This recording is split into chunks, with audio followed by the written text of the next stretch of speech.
সময় সাপেক্ষে আয়োজিত হৈ থকাটো এটা ভাল।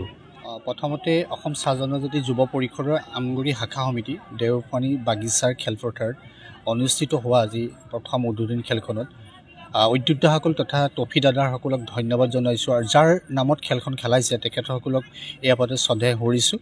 আচলতে মোক তেখেতসকলে ঝুমুৰ নাচৰে গায়ন বায়ন দি যিদৰে আদৰি আনিছে তেখেতসকলক মই প্ৰথমতে ধন্যবাদ কৃতজ্ঞতা জনাইছোঁ।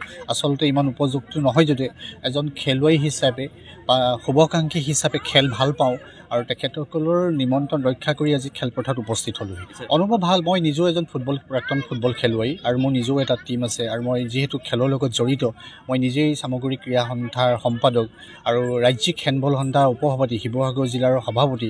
মই 24 ঘণ্টাৰ ভিতৰত মই 8 ঘণ্টা খেলৰ লগতে জড়িত আৰু মই ভাবোঁ গাঁও উঠি অহা নতুন প্ৰজন্মৰ যুৱকসকলক আজি মানে 21 শতিকাত আজিৰ দিনত শিক্ষাৰ লগতে খেলৰ লগতো জড়িত হৈ পৰিছে আৰু খেলৰ অবিহনে একো সম্ভৱ হ'ব নোৱাৰে। আৰু আজি উঠি অহা নতুন প্ৰজন্মসকল বিভিন্ন বেয়া কামত লিপ্ত হৈ থাকে। এই খেলৰ লগত জড়িত হৈ থাকিলে তেখেতসকলে বেয়া কামৰ পৰা যিখিনি কামত লিপ্ত সেই লিপ্তিখনৰ আঁতৰি থাকিব। আমি ভাবোঁ প্ৰত্যেকখন গাঁৱৰ পৰা উঠি অহা নতুন প্ৰজন্ম সকলো খেলত জড়িত হয় অসমৰ সুনাম কঢ়িয়াই আনক জিলাৰ পৰ্যায়ত, ৰাজ্যিক পৰ্যায়ত, নেশ্যনেল পৰ্যায়ত বা অলিম্পিক থ্ৰুৱেদি খেলত সুনাম কঢ়িয়াই আনক। যেনেকৈ অসমৰ হিমা দাসৰ কথা ক'ব পাৰোঁ, আমি বহুতো খেলুৱৈ আছে।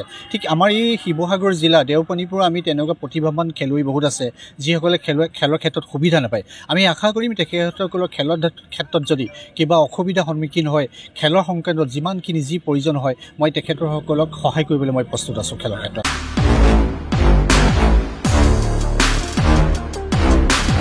গেলেকীৰ পৰা ৱাহিদ আলীৰ ৰিপৰ্ট এয়াৰ টাইম।